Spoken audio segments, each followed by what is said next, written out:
Hey all, welcome to the Drum Woodshed channel. Haven't done a video in a while, and I thought I'd show you something I've been working on here a little bit. I'm here at the drum room at North Park University where I teach, and I just saw our jazz groups perform in a concert, so I figured spend a little time in here before I go home and work on something I've been shedding recently. The thing that we're going to cover here is kind of the double stroke roll, kind of in between just common jazz rhythms, okay? Now, it doesn't even have to be jazz rhythms. Just doing it on one mic. I'm not setting up a big thing. Just kind of extemporaneous here, seeing how it's going to go. I hope everything's recording well. Let me check to make sure that my voice is coming. So, yeah, if I get off mic, I apologize for it. I'm going to try to stay on as much as possible. So what we're going to do here is, first off, I have never, but you can ask my fellow percussionists at Eastern Illinois University in the early 90s. I have never been blessed with quick double stroke rolls, drum corps style double stroke rolls. I've practiced them a lot, probably more than most, but it's never really come into play as one of my weapons of choice. That's okay. I know a lot of people that can play them really fast, and they don't play jazz well, so it's all even. Good. I hope I play jazz well. Anyway, we'll get to the point.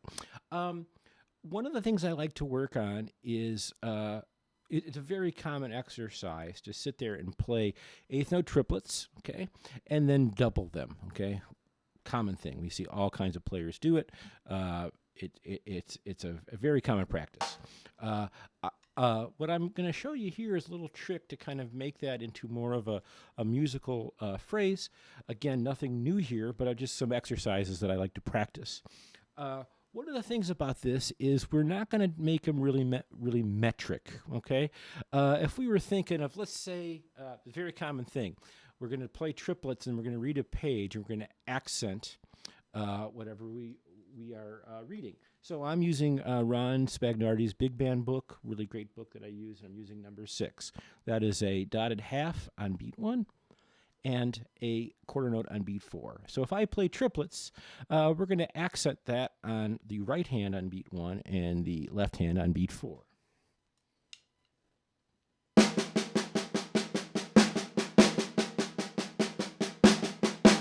I think everyone gets the concept on that one, right?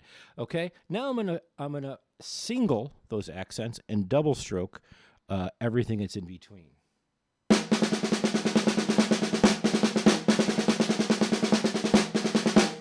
Now let's do a couple things. I'm going to speed it up, and then I'm going to throw those singles on the tom-toms. Floor tom for right hand, high tom for left hand. Okay, you get the picture. Now, when we do this, now what I'm going to do is I'm going to have you play what would be written quarter notes. If we were playing it really metric and more, chord style, almost like we're playing 5-stroke rolls. That brings me to that comment.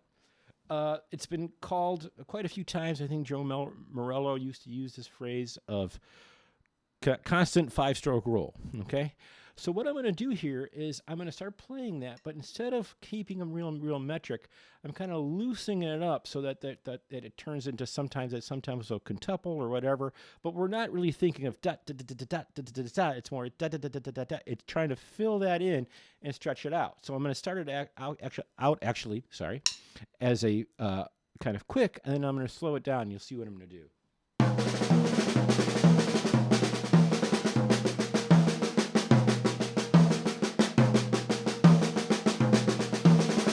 Versus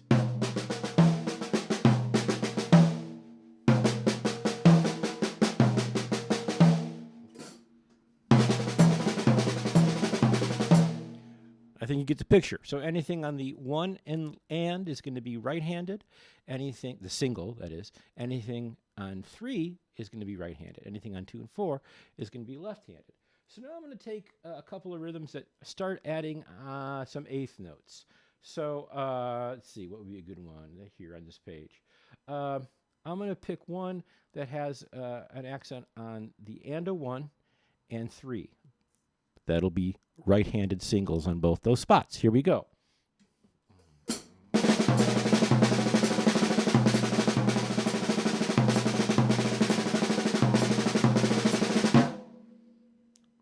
nice. Okay. Let's see. There's a reason why I'm picking a certain set. I'm going to pick one that is 1, 3, and the and a 4. Oops, sorry.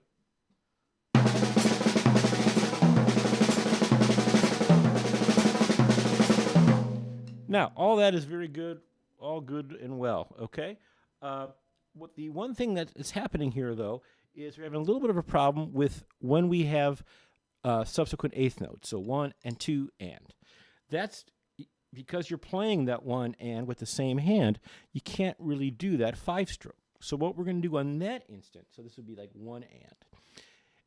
Let's say, actually, let's do 1 and 2 and. That's your figure. What you're going to do is you're going to go and you're going to play, I think it's, which one is it? I think it's number 6 from Stick Control page 1, or it's commonly called diddle in the middle.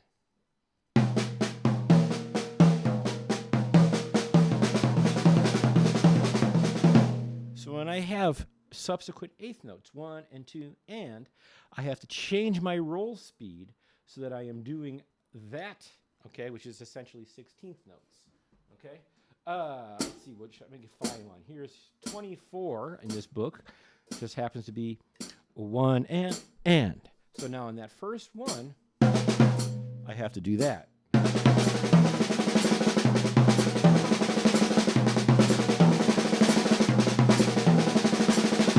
If I tried to make it too metric, I'm losing the point on this. Okay? 25 is 1 and 2 and 3.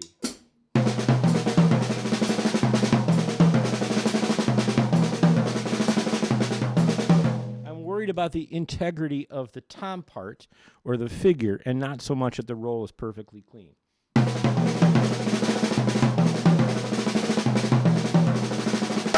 Okay? That's it.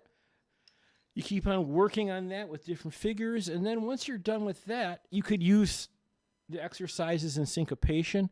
I've mentioned in some of my other videos, some of those rhythms in syncopation, I could do it,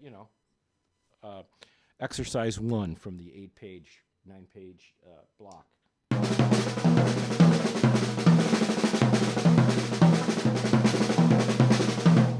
That kind of works. But that's a lot of rolling. And secondly, some of those phrases, there's a lot of N1 in the syncopation book. It's no problem with that. It's just that's not kind of how big band figures work all the time. I prefer the Ron Spagnardi book. And now I'm going to go to another. I've used this one quite a bit. I'm going to go to the 2-bar ensemble figures here. And now you'll see what happens. The first figure is 1, 2, 4, 1, 2, 3, and. So I know that I'm going to be rolling through with the 3 and. I know I have to do one of those diddle in the middle figures. Let's see how I do.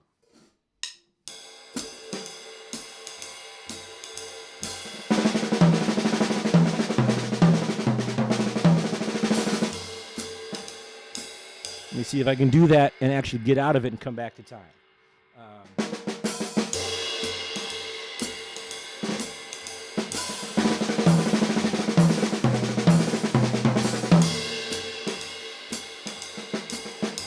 Okay, a little choppy, but I like it. Number 3 in this book.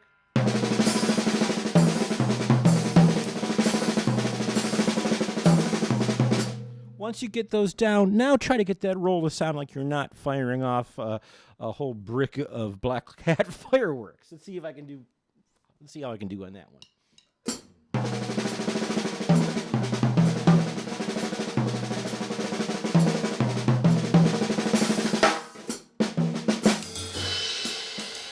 One more.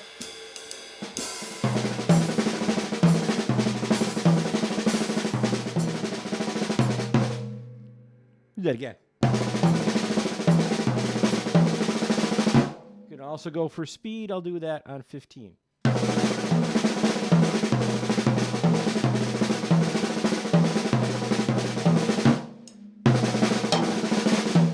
Okay, let me try 16. Not bad, okay? So it's just a nice little trick. Of course, go slower. I was pushing that one a little too much. But that's a nice little exercise. You could also just kind of start working on it by moving the 8th note. Beat 1.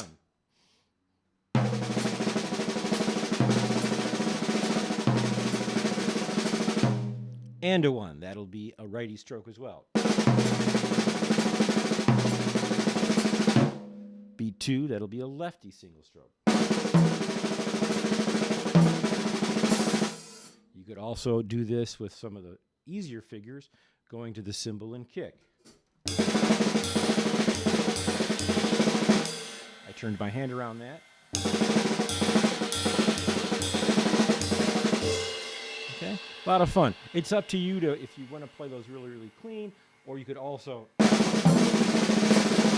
buzz them a little more. So that's just a little exercise. Again, we're following a bunch of things that we've heard from before or heard of before.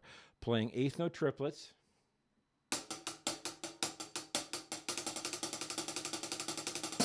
Doubling them, and then singling the rhythmic figure that you're reading. Okay?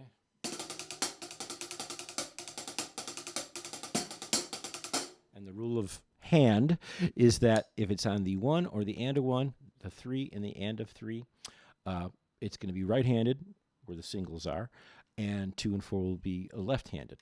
You could also turn that around, and I know I've been working on a lot, is starting the roll with the left hand and just read that whole pattern backwards and see if I can do number 2 from the 2-bar ensemble figures in this book left-handed.